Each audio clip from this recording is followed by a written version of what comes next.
ಅಧಿಕಾರಿ ಓಂ ಪ್ರಕಾಶ್ ಬರ್ಬರ ಹತ್ಯೆಯಾಗಿದೆ. 2015ರಲ್ಲಿ ಕರ್ನಾಟಕದ ಡಿಜಿಐಜಿಪಿಯ ಕೆಲಸ ಮಾಡಿರೋರು ಅವರ ಪತ್ನಿಯೇ ಅವರನ್ನ ಕೊಲೆ ಮಾಡಿದ್ದಾರೆ ಅನ್ನುವ ಶಂಕೆ ವ್ಯಕ್ತ ಆಗಿದೆ. ಪತ್ನಿ ಪಲ್ಲವಿಯನ್ನ ಪೊಲೀಸರು ವಶಕ್ಕೆ ಪಡೆದಿದ್ದಾರೆ. ಕರ್ನಾಟಕ ರಾಜ್ಯದ 38ನೇ ಡಿಜಿಐಜಿಪಿ ಸ್ಥಳಕ್ಕೆ ಹಿರಿಯ ಪೊಲೀಸ್ ಅಧಿಕಾರಿಗಳಿಗೆ ಭೇಟಿ ಕೊಟ್ಟಿದ್ದಾರೆ, ಪರಿಶೀಲನೆ ನಡೆಸುತ್ತಿದ್ದಾರೆ. ಆದರೆ ಕರ್ನಾಟಕ ಬೆಚ್ಚಿ ಬೀಳ್ತಾ ಇದೆ. ಬೆಂಗಳೂರಿನ HSR ಲೇಔಟ್ನಲ್ಲಿ ಈ ಘಟನೆ ಸಂಭವಿಸಿರೋದು. ನಿವೃತ್ತ ಪೊಲೀಸ್ ಮಹಾನಿರ್ದೇಶಕ ಓಂ ಪ್ರಕಾಶ್ ಅವರ ಮರ್ಡರ್ ಆಗಿದೆ. ಸದ್ಯಕ್ಕಿರುವಂತ ಮಾಹಿತಿ ಪ್ರಕಾರ ಈ ಮರ್ಡರ್ ಅವರ ಪತ್ನಿಯಿಂದನೇ ಆಗಿದೆ ಅಂತ ಹೇಳಲಾಗ್ತಿದೆ. ಹಾಗಾಗಿ ಸದ್ಯ ಪತ್ನಿಯನ್ನ ಕೂಡ ಪೊಲೀಸರು ವಶಕ್ಕೆ ಪಡೆದಿದ್ದಾರೆ.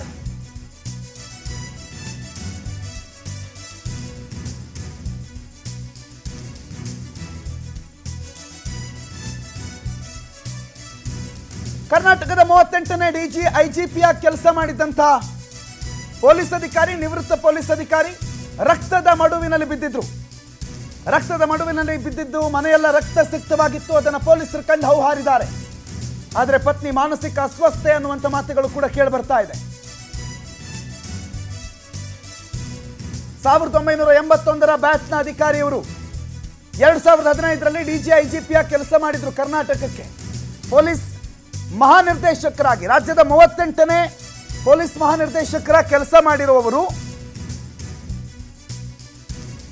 ರಕ್ತದ ಮಡುವಿನಲ್ಲಿ ಬಿದ್ದಿದ್ರು. ಅವರ ಮೃತದೇಹ ಬಿದ್ದಿತ್ತು. ಮನೆಯೆಲ್ಲ ರಕ್ತ ಆಗಿತ್ತು. ಪತ್ನಿ ಮಾನಸಿಕ ಅಸ್ವಸ್ಥೆ ಅಂತ ಹೇಳಲಾಗಿದೆ. ಪತ್ನಿಯೇ ಅವರನ್ನ ಕೊಲೆ ಮಾಡಿರಬಹುದು ಅನ್ನೋ ಶಂಕೆ ಕೂಡ ವ್ಯಕ್ತ ಆಗಿದೆ.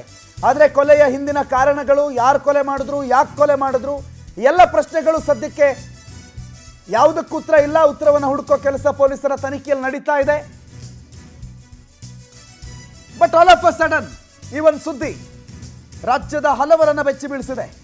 ಒಂದು ಕೊಲೆ, ಓಂ ಪ್ರಕಾಶ್ ಅವರ ಕೊಲೆ ಆಗಿರೋದು ಅವರ ಪತ್ನಿಯಿಂದಾನೇನಾ ಅಥವಾ ಬೇರೆ ಏನಾದರೂ ಇದೆಯಾ? ಅನುಮಾನಗಳು ಮಾತ್ರನಾ? ಇವೆಲ್ಲದರ ಬಗ್ಗೆ ಹಲವು ಪ್ರಶ್ನೆಗಳಿಗೆ ಎತ್ಕೊಂಡಿದೆ. ವೆಂಕಟೇಶ್ ಈ ಬಗ್ಗೆ ಹೆಚ್ಚಿನ ಮಾಹಿತಿ ಕೊಡ್ತಾರೆ. ಫೋನ್ ಸಂಪರ್ಕದಲ್ಲಿ ಜಾಯ್ನ್ ಆಗಿದ್ದಾರೆ. ವೆಂಕಟೇಶ್, ಓಂ ಪ್ರಕಾಶ್ ಅವರ ಹತ್ಯೆ ಆಗಿದೆ. ಯಾರು ಕೊಲೆ ಮಾಡಿದ್ದು, ಏನೇನು ಮಾಹಿತಿಗಳು ತಿಳಿದು ಬಂದಿದೆ, ಏನಿದೆ ಈ ಕ್ಷಣದ ಲೇಟೆಸ್ಟ್ ಅಪ್ಡೇಟ್ಸ್?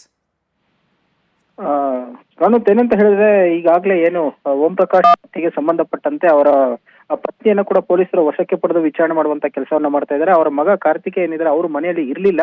ಸೊ ಅವರ ಮಗಳು ಪಲ್ಲವಿ ಮತ್ತು ಆಕೆ ಹೆಂಡತಿ ಇಬ್ರು ಕೂಡ ಇದ್ರು ಅಂತ ಹೇಳಿ ಗೊತ್ತಾಗ್ತಾ ಇದೆ.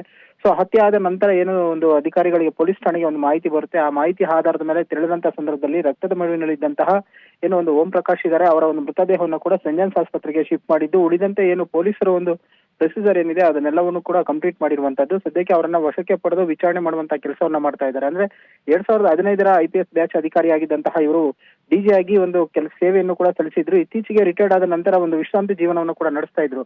ಆದ್ರೆ ಈಕೆ ಚಿಕ್ಕಮಗಳೂರು ಮೂಲದ ಯುವತಿಯ ಜೊತೆಗೆ ಒಂದು ರಿಲೇಷನ್ ಅಲ್ಲಿ ಇದ್ರು ಅಂತ ಹೇಳಿ ಆಕೆಯ ಪತ್ನಿ ಕೂಡ ಅವರು ಬಂದು ಗಲಾಟೆ ಮಾಡಿದ್ದು ಕೂಡ ಇತ್ತು. ಹಾಗಾಗಿ ಇದನ್ನ ಹಿರಿಯ ಅಧಿಕಾರಿಗಳು ಕೂಡ ರಾಜಿ ಸಂಧಾನವನ್ನ ಮಾಡಿದ್ರು. ಇತ್ತೀಚೆಗೆ ಆಕೆಯ ಜೊತೆ ಹೆಚ್ಚಿನ ಒಂದು ಒಡನಾಟವನ್ನು ಕೂಡ ಇಟ್ಕೊಂಡಿದ್ರು. ಹಾಗಾಗಿ ಮನೆಯಲ್ಲಿ ಪದೇ ಪದೇ ಜಗಳ ಕೂಡ ಆಗ್ತಾ ಇತ್ತು ಅಂತ ಹೇಳಿ ಗೊತ್ತಾಗಿರುವಂತದ್ದು.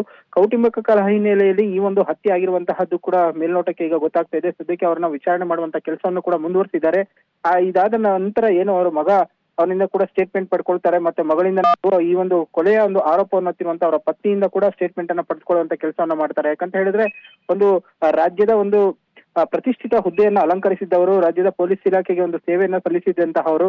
ಸೊ ಈ ರೀತಿಯಾಗಿ ಒಂದು ಕೌಟುಂಬಿಕ ಕಲಹ ಹಿನ್ನೆಲೆಯಲ್ಲಿ ಹತ್ಯೆ ಆಗುತ್ತೆ ಅಂತ ಹೇಳಿದ್ರೆ ಇದು ನಿಜಕ್ಕೂ ಎಲ್ಲೋ ಒಂದು ಕಡೆ ಸಮಾಜಕ್ಕೆ ಬುದ್ಧಿಯನ್ನ ಹೇಳಬೇಕಾದವರು ಈ ರೀತಿಯಾದಂತಹ ಒಂದು ಕೃತ್ಯ ಆಗಿದೆ ಅಂತ ಹೇಳಿದ್ರೆ ಪೊಲೀಸರಿಗೂ ಕೂಡ ಒಂದು ರೀತಿಯಾದಂತಹ ಒಂದು ಅನುಮಾನ ಕೂಡ ಮೂಡ್ತಾ ಇರುವಂತದ್ದು. ಇಷ್ಟೇ ಅಲ್ಲದೆ ಬೇರೆ ಏನಾದ್ರು ಇದೆಯಾ ಅನ್ನುವಂಥದ್ದು ಕೂಡ ಈಗ ಪೊಲೀಸರ ತನಿಖೆಯನ್ನ ಮಾಡ್ಬೇಕಾಗುತ್ತೆ. ಕೇವಲ ಯುವತಿ ಜೊತೆ ಅವರು ಮಾತಾಡ್ತಾ ಇದ್ರು ಮತ್ತೆ ಅವ್ರ ಜೊತೆ ಇದ್ರು ಅಂತ ಹೇಳಿ ಏನು ಒಂದು ವಿಚಾರಕ್ಕೆ ಆಗಿದೆಯಾ ಅಥವಾ ಬೇರೆ ಏನಾದ್ರು ಇದೆಯಾ ಅನ್ನುವಂಥದ್ದು ಕೂಡ. ಅಂದ್ರೆ ಚಿಕ್ಕಮಗಳೂರು ಮೂಲದ ಯುವತಿ ಏನಿದ್ದಾರೆ ಅವರನ್ನ ಫ್ಲಾಟ್ ನಲ್ಲಿ ಕೂಡ ಅಪಾರ್ಟ್ಮೆಂಟ್ ನ ಒಂದು ಫ್ಲಾಟ್ ನನ್ನ ಕೂಡ ಅಲ್ಲಿ ಸಪರೇಟ್ ಆಗಿ ಇಟ್ಟಿದ್ರು. ಅಲ್ಲಿಗೆ ಹೋಗಿ ಬರ್ತಾ ಇದ್ರು. ಆಕೆ ಜೊತೆ ಇದ್ದಂತಹ ಒಂದು ರಿಲೇಶನ್ಶಿಪ್ ಏನಿತ್ತು ಆ ಹಿನ್ನೆಲೆಯಲ್ಲಿ ಹತ್ಯೆ ಆಗಿರುವಂತಹ ಶಂಕೆ ಕೂಡ ಸದ್ಯಕ್ಕೆ ಈಗ ವ್ಯಕ್ತ ಆಗ್ತಿರುವಂತದ್ದು. ಸದ್ಯ ಪೊಲೀಸರು ಕೂಡ ಭೇಟಿಯನ್ನ ಕೊಟ್ಟಿದ್ದಾರೆ. ಸೋಕೋ ಟೀಮ್ ಸೇರಿದಂತೆ ಹಿರಿಯ ಪೊಲೀಸ್ ಅಧಿಕಾರಿಗಳು ಕೂಡ ಈಗ ಭೇಟಿಯನ್ನ ಕೊಟ್ಟು ಪರಿಶೀಲನೆ ಮಾಡ್ತಾ ಇರುವಂತದ್ದು. ಪ್ರಣೋತ್, ವೆಂಕಟೇಶ್, ಯಾವಾಗಾಯ್ತು ಮರ್ಡರು? ಯಾವಾಗ ಗೊತ್ತಾಯ್ತು? ಹೇಗೆ ಪೊಲೀಸರಿಗೆ ಮಾಹಿತಿ ಬಂತು? ಯಾರು ಕರೆ ಮಾಡಿದ್ರು? ಈ ಬಗ್ಗೆ ಏನಾದ್ರು ಮಾಹಿತಿ ಇದೆಯಾ?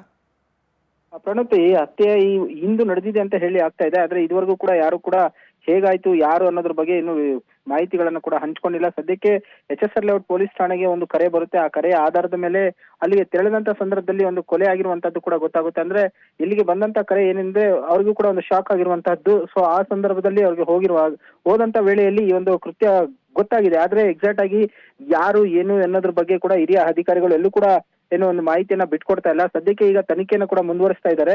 ಸೊ ಇದರ ಒಂದು ಸತ್ಯಾಸತ್ಯತೆ ಏನು ಮತ್ತೆ ಇದಕ್ಕೆ ರೀಸನ್ ಏನು, ಕೇವಲ ಯುವತಿಯ ವಿಚಾರಕ್ಕೆ ಹತ್ಯೆ ಆಯ್ತಾ ಅಥವಾ ಬೇರೆ ಏನಾದ್ರು ಇತ್ತಾ ಅನ್ನೋದು ಕೂಡ ಪೊಲೀಸರ ಒಂದು ತನಿಖೆಯಿಂದ ತಿಳಿದು ಬರಬೇಕಾಗಿದೆ. ಹಾಗಾಗಿ ಈ ಒಂದು ವೆಂಕಟೇಶ್ ಮಾತನಾಡಿಸ್ತೀನಿ ನಿಮ್ಮನ್ನ. ಹಿರಿಯ ಪೊಲೀಸ್ ಅಧಿಕಾರಿಗಳು ನಿವೃತ್ತ ಬಸವರಾಜ್ ಮಾಲ್ಗತ್ತಿ ಸರ್ ನಮ್ಮ ಜೊತೆಗೆ ಈಗ ಫೋನ್ ಸಂಪರ್ಕದಲ್ಲಿ ಜಾಯ್ನ್ ಆಗಿದ್ದಾರೆ. ಮಾಲ್ಗತ್ತಿ ಸರ್ ನಮಸ್ಕಾರ. ಒಂದು ಆಘಾತಕಾರಿ ಸುದ್ದಿ, ಓಂ ಪ್ರಕಾಶ್ ಅವರೀಗ ಇಲ್ಲ, ಅವರ ಕೊಲೆ ಆಗಿದೆ ಅನ್ನುವಂಥ ಸುದ್ದಿ. ಮೊದಲ ಪ್ರತಿಕ್ರಿಯೆ ಏನು ಸರ್ ನಿಮ್ದು? ಬಹಳ ದುರ್ದೈವ. ಬಹಳ ಒಳ್ಳೆ ಅಧಿಕಾರಿಗಳವರು. ನಾವು ಅವ್ರ ಜೊತೆ ಕೆಲಸ ಮಾಡಿದ್ದೇವೆ. ಅವರು DGP ಆಗಿದ್ರು, ನಾನು DCP ಆಗಿದ್ದಾಗ. ತುಂಬಾ ಒಳ್ಳೆ ಅಧಿಕಾರಿಗಳು. ಅವ್ರಿಗೆ ಯಾರೂ ವೈರಿಗಳಿರ್ಲಿಲ್ಲ. ಅಷ್ಟೊಂದು ಜನನರಾಗಿ ಅಧಿಕಾರಿ. ಬಹಳ kind hearted. Mostly property dispute ಏನಾದ್ರೂ ಇರಬಹುದು. ಅವ್ರ ಫ್ಯಾಮಿಲಿ ಇದು ಸರಿ ಇರ್ಲಿಲ್ಲ. ಫ್ಯಾಮಿಲಿ ಮ್ಯಾಟ್ರ್ ಅಷ್ಟೊಂದು ಚೆನ್ನಾಗಿರ್ಲಿಲ್ಲ. ಗಂಡ ಹೆಂಡತಿ ಜೊತೆಗೆ ಯಾವಾಗಲೂ ಜಗಳ ಇರ್ತಿತ್ತು. ನಾವು ಕೇಳಿದ ಹಾಗೆ family atmosphere was not good. ಅದೇನಾದ್ರೂ ಕಾರಣ ಇರಬಹುದು. ಅವ್ರ ಪತ್ನಿ ಮಾನಸಿಕ ಅಸ್ವಸ್ಥೆ ಅಂತ ಏನೋ ಸುದ್ದಿ ಆಗ್ತಾ ಇದೆ. ಅಂದ್ರೆ ಈ ಬಗ್ಗೆ ಏನಾದ್ರು ಮೊದಲೇ ಮಾನಸಿಕ ಅಸ್ವಸ್ಥರು ಅನ್ನೋದ್ರ ಬಗ್ಗೆ ಏನಾದ್ರು ಮಾಹಿತಿಗಳಿತ್ತ? ಮಾನಸಿಕ ಅಸ್ವಸ್ಥತೆ ಏನಲ್ಲ, ಅದೇನಾಗ್ಬಿಡ್ತದೆ ಪೊಲೀಸ್ನಲ್ಲಿ ಇವರು ಬಿಜಿ ಆಗಿರೋದ್ರಿಂದ ಅವ್ರಿಗೆ ಫ್ಯಾಮಿಲಿ ಲೈಫ್ ಅಷ್ಟೊಂದು ಸಿಗುದಿಲ್ಲ. ಹೀಗಾಗಿ ಅವರು ಡೆಸ್ಪರೇಟ್ ಆಗಿದ್ರು ಒಂದ್ ಸ್ವಲ್ಪ ಒಂಥರ. ಅಲ್ಲ ಬಸವರಾಜ್ ಸರ್, ನಮ್ಗೆ ಸಾರ್ವಜನಿಕರಿಗೆ ಏನ್ ಗೊತ್ತಾ ಭಯ, ಒಬ್ರು ನಿವೃತ್ತ, ಅದು ಪೊಲೀಸ್ ಅನ್ನುವಂತ ಇಲಾಖೆಯ ಅತಿ ಮಹತ್ತರ ಕೆಲಸ, ಮಹಾನಿರ್ದೇಶಕರ ಕೆಲಸ ಮಾಡಿರೋರು. ನನಗೂ ಆಶ್ಚರ್ಯ ಆಗ್ತದೆ. ಅಲ್ಲ, ಅಂಥವ್ರದ್ದೇ ಕೊಲೆ ಆಗ್ಬಿಡುತ್ತೆ ಅಂತಂದಾಗ ನಾವೆಲ್ಲ ಹೆಂಗ್ ಮಲ್ಕೊಳ್ಳೋದು, ಅಥವಾ ಏನ್ ನಮ್ಮ ಜೀವ ಗ್ಯಾರಂಟಿ ಏನು ಅಂತ ಸಾಮಾನ್ಯವಾಗಿ ಒಂದು ಪ್ರಶ್ನೆ ಬರುತ್ತೆ ಅಲ್ವಾ? ಅಲ್ಲ ಇದು ಅವರು ಮನೆಯವರೇ ಮಾಡಿದಾರೆ ಅಂತ ಏನೋ ಸುದ್ದಿ ಇದೆ. ನಿಜನ ಸುಳ್ಳು ಗೊತ್ತಿಲ್ಲ. ಮನೆಯವರೇ ಮಾಡಿದಾರಂತ. ಬರೀ ಹೊರಗಿನವ್ರು ಮಾಡ್ಲಿಕ್ಕೆ ಸಾಧ್ಯ ಇಲ್ಲ ಬಿಡಿ. ಹೊರಗಿನವರು ಇವನ್ ಪೊಲೀಸಿಗೆ ಟಚ್ ಮಾಡ್ಲಿಕ್ಕೆ ಹೆದರ್ತಾರೆ. ಅಂತವ್ರು ಯಾರು DG IG ಹೋಗಿ ಯಾರಾದ್ರೂ ಕೊಲೆ ಮಾಡ್ತಾರೆ? It is highly impossible. ಮಾಡ್ಲಿಕ್ಕೆ ಸಾಧ್ಯ ಇಲ್ಲ. ಮನೆಯಲ್ಲಿ ಏನಾದ್ರು ಪ್ರಾಬ್ಲಮ್ ಆಗಿ ಆತರ ಆಗಿರ್ಬೋದು. ಈ ಮೇಜರ್ 2 ಬೆಂಗಳೂರಿನ ಬಾಂಬ್ ಬ್ಲಾಸ್ಟ್, ಒಂದು ಐ ಥಿಂಕ್ BJP ಕಚೇರಿ ಮತ್ತೆ ಚರ್ಚ್ ಸ್ಟ್ರೀಟ್, ಆ 2 ಬಾಂಬ್ ಬ್ಲಾಸ್ಟ್ ಸಂದರ್ಭದಲ್ಲೂ ಕೂಡ ಇವರು ಬಹಳ ಮಹತ್ವದ ಪಾತ್ರ ವಹಿಸಿದ್ರು ಅಂತ ನಾವು. ಹೌದು ಅವರೇ DG ಇದ್ರು ಅವಾಗ. ಬಟ್ ಸರ್, ಈಗ ಈ ಹಿಂದಿನ ಕೇಸಸ್ಗಳು ಅಥವಾ ಇವ್ರು ಹ್ಯಾಂಡಲ್ ಮಾಡಿರೋ ಕೇಸಸ್ಗಳು, ಆ ಕೇಸಸ್ಗಳಲ್ಲಿ ಇವ್ರು ತಗೊಂಡಿರುವಂತ ನಿರ್ಧಾರಗಳು ಇಂಥ ಪರಿಸ್ಥಿತಿಗೆ ತಂದು ಬಿಡಲ್ಲ ಅಂತ ಹೇಳ್ತೀರಾ? ಅಟ್ ಎನಿ ಕಾಸ್ಟ್ ಇಲ್ಲ, ಅವೇನ್ ಸಂಬಂಧ ಇಲ್ಲ. ನೋಡಿ, ಇವ್ರು SP ಇದ್ದಾಗ ಮಾತ್ರ ಕನೆಕ್ಟ್ ಬರ್ತದೆ. ಆಮೇಲೆ ಕೇಸ್ಗಳಿಗೆ DIG ಆಗ್ಲಿ, IG ಆಗ್ಲಿ, DG ಆಗ್ಲಿ ಯಾರು ಸಂಬಂಧ ಬರೋದಿಲ್ಲ. ಇನ್ಸ್ಪೆಕ್ಟರ್ ಬಹಳ ಆದ್ರೆ ACP, DCP ಅಥವಾ SP ಆ ಲೆವೆಲ್ ಮಾತ್ರ ಇರ್ತದೆ. ಮುಂದೆ ಅದು ಯಾರಿಗೂ ಜನರಿಗೆ ಮೇಲಿನ ಆಫೀಸರ್ಸ್ ಇನ್ವಾಲ್ವ್ಮೆಂಟ್ ಗೊತ್ತಾಗೋದಿಲ್ಲ. ಅದು ಅವ್ರಿಗೆ ಗಮನಕ್ಕೂ ಬರೋದಿಲ್ಲ. ಸಾಮಾನ್ಯ ಪೊಲೀಸ್ ಅಧಿಕಾರಿ ಅವ್ರಿಗೆ ಆಕ್ಟ್ ಆಫ್ ಕ್ರೈಮ್ಗಳು ಗೊತ್ತಿರುತ್ತೆ, ಏನೇನಾಗುತ್ತೆ, ಅಥವಾ ಒಂದು ಹಲವು ಕೇಸ್ಗಳನ್ನು ನೋಡಿರೋದ್ರಿಂದ ಇಂಥ ವಿಚಾರಗಳು, ಇಂಥ ಫಾರ್ ಎಕ್ಸಾಂಪಲ್ ಒಂದು ಗನ್ನು ಮನೇಲಿ ಎಲ್ಲಿಡಬೇಕು, ಅಥವಾ ಒಂದು ಚಾಕು ಇದ್ರೆ ಅದನ್ನ ಹೆಂಗೆ ಎತ್ತಿಡಬೇಕು, ಈ ಎಲ್ಲ ಆಲ್ಮೋಸ್ಟ್ ಇಂಥದ್ದೆಲ್ಲವನ್ನ ತಿಳಿದಿರ್ತಾರೆ. ಅಂಥವ್ರ ನಿವಾಸದಲ್ಲಿ ಹಿಂಗಾಗಿದೆ. ಖಂಡಿತ ತಿಳಿದಿರ್ತಾರೆ. ಎಲ್ಲ ಯಾವ ಥಿಂಗ್ಸ್ ಎಲ್ಲಿಡ್ಬೇಕು ಅಲ್ಲಿ ಇಟ್ಟಿರ್ತಾರೆ. ಬಟ್ ಮನೆಯಲ್ಲಿ ಅವ್ರ ಫ್ಯಾಮಿಲಿ ಸರಿ ಇರ್ಲಿಲ್ಲ. ಫ್ಯಾಮಿಲಿ ಮ್ಯಾಟರ್ಸ್ ಬಹಳ ಡಿಸಪಾಯಿಂಟ್. ಇಬ್ರು ಮನೆಯವರು ಅವರು ಅಷ್ಟೊಂದು ಚೆನ್ನಾಗಿರ್ಲಿಲ್ಲ. ಮೋಸ್ಟ್ಲಿ ಅದೇನಾದ್ರೂ ಪ್ರಾಪರ್ಟಿ ಅಥವಾ ಏನಾದ್ರು ವೈಯಕ್ತಿಕ ಕಾರಣಗಳಿಂದ ಕೊಲೆ ಆಗಿರ್ಬೋದು. ಸರ್, ಬಿಹಾರ್ ಮೂಲದವರು ಸರ್ ಇವರು? ಅವ್ರು ಬಿಹಾರದವರು. ಬಟ್ ಕರ್ನಾಟಕದಲ್ಲೇ ಇದ್ದಾರೆ ಈಗ್ಲೂ? ಕರ್ನಾಟಕ ಇಲ್ಲೇ ಸೆಟ್ಲ್ ಆಗಿದ್ದಾರೆ. ಅವ್ರ ಮಗನೂ ಇಲ್ಲೇ ಇದ್ದಾರೆ, ಸೊಸೆನೂ ಇಲ್ಲೇ ಇದ್ದಾರೆ. ಏನ್ ಹೇಳ್ತೀರಿ ಸರ್, ಇಂಥ ಘಟನೆ ಒಂದು ನಡೆದಿದೆ, ಗೃಹ ಇಲಾಖೆಗೆ ಏನ್ ಹೇಳ್ತೀರಿ? ಬಹಳ ದುರ್ದೈವ ಮತ್ತು ಆಘಾತಕಾರಿಯಾದ ಸಂಗತಿ. ಒಬ್ರು DG IG ಆದವ್ರಿಗೆ ಕೊಲೆ ಆಗ್ತದೆ ಅಂದ್ರೆ ನಿಜವಾಗಿಯೂ ಆಶ್ಚರ್ಯಕರ. ಇದು ಯಾವ್ದು ಹೊರಗಿನವ್ರ ಕಡೆಯಿಂದ ಇಲ್ಲ, ಎಲ್ಲ ಒಳಗಿನವರೇ ಮಾಡಿರ್ಬೇಕು. ಫ್ಯಾಮಿಲಿ ಮ್ಯಾಟರ್ಲಿಂದ ಆಗಿರ್ಬೋದು. ಹೊರತಾಗಿ ಹೊರಗಿನವ್ರು ಮಾಡ್ಲಿಕ್ಕೆ ಸಾಧ್ಯನೇ ಇಲ್ಲ. ಅಷ್ಟು ಧೈರ್ಯ ಯಾರಿಗೂ ಇರುವುದಿಲ್ಲ ಮಾಡು. ಹೋಗ್ತಿದ್ದೀರಾ ಸರ್? ಏನಾದರೂ ಮಾಹಿತಿಗಳನ್ನು ತಿಳ್ಕೊಂಡ್ರೆ ಹೋಗೋ ಪ್ರಯತ್ನ ಏನಾದರೂ ಇದೆಯಾ ಮುಂದೆ? ಯಾಕಂದ್ರೆ ನೀವು ಜೊತೆ ಕೆಲಸ ಮಾಡಿದ್ರಿ. ನಾನು ಹೊರಡ್ತೇನೆ, ಅವ್ರು ನಾನು ಮೈಸೂರಲ್ಲಿ ಇದ್ದೇನೆ, on the way to Bengaluru. ನಾನು ನೇರವಾಗಿ ಅವರ ಇದಕ್ಕೆ ಮನೆಗೆ ಹೋಗ್ತೇನೆ. Right sir, right. Thank you so much sir, Basavaraj sir ನಮ್ಮ ಜೊತೆಗೆ ಮಾತನಾಡಿದ್ದಕ್ಕಾಗಿ. 2014ರ ಚರ್ಚ್ ಸ್ಟ್ರೀಟ್ ಬಾಂಬ್ ಬ್ಲಾಸ್ಟು, 2018ರ ಚರ್ಚ್ ಸ್ಟ್ರೀಟ್ ಬಾಂಬ್ ಬ್ಲಾಸ್ಟು, 14ರದ್ದು ಬಿಜೆಪಿ ಕಚೇರಿ ಬಾಂಬ್ ಬ್ಲಾಸ್ಟು, ಇದೆಲ್ಲ ಒಂದ್ ಕಡೆ ಇತ್ತು. ಅದ್ರ ಜೊತೆಗೆ ಸಾಲ ಮಾಡ್ಕೊಂಡಿದ್ರಂತೆ, ಆಸ್ತಿ ವಿಚಾರ ಇದೆಯಂತೆ. ಈ ಆಸ್ತಿ ವಿಚಾರ, ಹಣಕಾಸಿನ ವಿಚಾರಕ್ಕೆ ಮನೆಯಲ್ಲಿ ಗಲಾಟೆ ಆಗಿದೆ ಅಂತ ಹೇಳಲಾಗ್ತಾ ಇದೆ. ಅದೇ ವಿಚಾರ ಮನಸ್ತಾಪಕ್ಕೆ ಕಾರಣ ಆಗಿ ಅದು ಕೊಲೆಯಲ್ಲಿ ಅಂತ್ಯ ಆಗಿರೋ ಸಾಧ್ಯತೆಗಳು ಕೂಡ ದಟ್ಟವಾಗಿದೆ. ಸೊ ಹಣಕಾಸಿನ ವಿಚಾರಕ್ಕೆ ಪದೇ ಪದೇ ಜಗಳ ಆಗ್ತಾ ಇತ್ತು ಪತ್ನಿ ಜೊತೆಗೆ. ಪತ್ನಿ ಮತ್ತು ಮಗಳು ಮನೆಯಲ್ಲಿದ್ರು ಅನ್ನೋದು ಮಾಹಿತಿ ಇದೆ. ಅಷ್ಟೆಲ್ಲ ಜಗಳ ಹಿಂದಿನಿಂದ ಆಗ್ತಾ ಇದೆ ಅಂತಂದಾಗ ಅದೇ ಕಾರಣ ಆಗಿರಬಹುದೇ ಕೊಲೆಗೆ ಅಂತ ಒಂದು ಚಾಕುವನ್ನು ವಶಕ್ಕೆ ಪಡ್ಕೊಂಡಿದ್ದಾರಂತೆ. ಚಾಕು ಹಲವು ಬೇರೆ ಬೇರೆ ಆಯಾಮಗಳಲ್ಲಿ ಕೇಸ್ ಹೇಗಾಯಿತು ಏನಾಯಿತು ಅನ್ನೋದನ್ನು ತನಿಖೆ ಮಾಡೋದಕ್ಕೆ ಬಹಳ ಪ್ರಮುಖವಾದ ಸಾಕ್ಷ್ಯ ಕೂಡ ಹೌದು. ಮನೆಯವರೇ ಕೊಲೆ ಮಾಡಿದ್ದಾರೆ ಅನ್ನೋದು, ಅಥವಾ ಮನೆಯವರೇ ಏನೋ ಒಂದು ಸಮಸ್ಯೆ ಆಗಿದೆ ಅದಕ್ಕೇನೆ ಈ ಕೊಲೆ ಆಗಿದೆ ಅನ್ನೋ ಸದ್ಯಕ್ಕಿರುವಂಥ ಒಪಿನಿಯನ್. ಯಾಕಂದರೆ ಹೊರಗಡೆ ಯಾರ ಮೇಲೂ ಇವರು ಅಂಥ ವೈರತ್ವ, ದ್ವೇಷ, ಏನು ಇವ್ರಿಗೆ ಎನಿಮೀಸು ಅಂತಿಲ್ಲ, ಆ ಥರದ್ದು ಯಾವುದೇ ಪ್ರಕರಣಗಳಿಲ್ಲ. ಅಥವಾ ಯಾರೋ ಬಂದು ಇವರನ್ನು ಕಾದು ಈ ಥರ ಮಾಡಿರುವ ಸಾಧ್ಯತೆಗಳು ಕಡಿಮೆ. ಸೆಕ್ಯೂರಿಟಿಗಳು ಮನೆಗಿರುತ್ತೆ, ಆಟೋಮೆಟಿಕ್ ಒಂದಿಷ್ಟು ಸೆಕ್ಯೂರಿಟಿಗಳನ್ನು ಪೊಲೀಸರು ಕೊಟ್ಟಿರ್ತಾರೆ, ಗನ್ನು ಮತ್ತೊಂದು ಮಗದೊಂದು ಇರುತ್ತೆ. ಬಟ್ ಅಷ್ಟು ಈಸಿಯಾಗಿ ಹೊರಗಡೆ ಅವ್ರು ಬಂದು ಇವರನ್ನು ಕೊಲೆ ಮಾಡಿ ಹೋಗುವಷ್ಟು ಈಸಿಯಾಗಿ ಇರೋದಿಲ್ಲ ಅಂತ ನಿವೃತ್ತ ಅಧಿಕಾರಿಗಳು ಹೇಳ್ತಿದ್ದಾರೆ. ಬಟ್ ಮನೆಯವರೇ ಕೊಲೆ ಮಾಡಿದಾಗ ಏನು ಮಾಡೋಣ? ತನ್ನವರು, ಹೆಂಡತಿ, ಮಕ್ಕಳು ಅವರೇ ಬಂದು ಕೊಲೆ ಮಾಡಿದ್ರೆ ಏನು ಮಾಡೋಣ? ಅಂಥ ಪರಿಸ್ಥಿತಿನೇ ಬಂತ.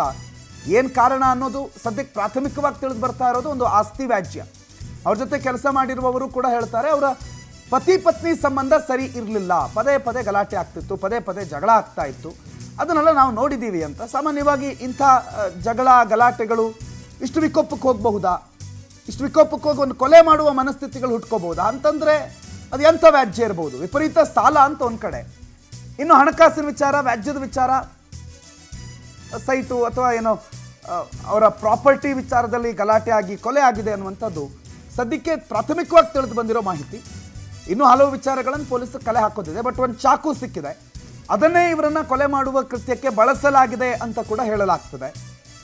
ಆ ಚಾಕುವಿನ ಫಿಂಗರ್ ಪ್ರಿಂಟು ಮತ್ತೊಂದು ಮಗದೊಂದು ಎಲ್ಲವನ್ನ ಕಲೆಕ್ಟ್ ಮಾಡಿ ಯಾರು ಕೊಲೆ ಮಾಡಿರಬಹುದು ಅನ್ನೋ ಪ್ರಶ್ನೆಗೆ ಉತ್ತರವನ್ನು ಪೊಲೀಸರು ಕಂಡ್ಕೋತಾರೆ. ಬಟ್ ಸಾಮಾನ್ಯರಾಗಿ ನಾವು ಜನಸಾಮಾನ್ಯರಾಗಿ ಇಲ್ಲಿ ಕೂತ್ಕೊಂಡು ಮಾತನಾಡೋ ಸಂದರ್ಭದಲ್ಲಿ ಒಬ್ಬ ಪೊಲೀಸ್ ಅಧಿಕಾರಿಯಾಗಿದ್ದವ್ರಿಗೆ ಸೆಕ್ಯೂರಿಟಿ ಇಲ್ಲ, ಯಾರೋ ಒಂದು ಕೊಲೆ ಅಂತೂ ಆಗಿದೆಯೇ, ಕೊಲೆ ಅಂತೂ ಆಗಿದೆ, ಅವರ ಪ್ರಾಣ ಅಂತೂ ಹೋಗಿದೆ, ಬರ್ಬರವಾಗಿ ಕೊಲೆ ಮಾಡಿದ್ದಾರೆ, ರಕ್ತಸಿಕ್ತವಾಗಿ ಬಿದ್ದಿದ್ದಾರೆ, ಇನ್ನು ನಮ್ದು ಯಾವ್ದ್ರಿ ಗ್ಯಾರಂಟಿ ಅಂತ ಪ್ರಶ್ನೆ ಸಾಮಾನ್ಯವಾಗಿ ಸಮಾಜದಲ್ಲಿ ಕೇಳುವಂಥ ಪ್ರಶ್ನೆ ಇದು.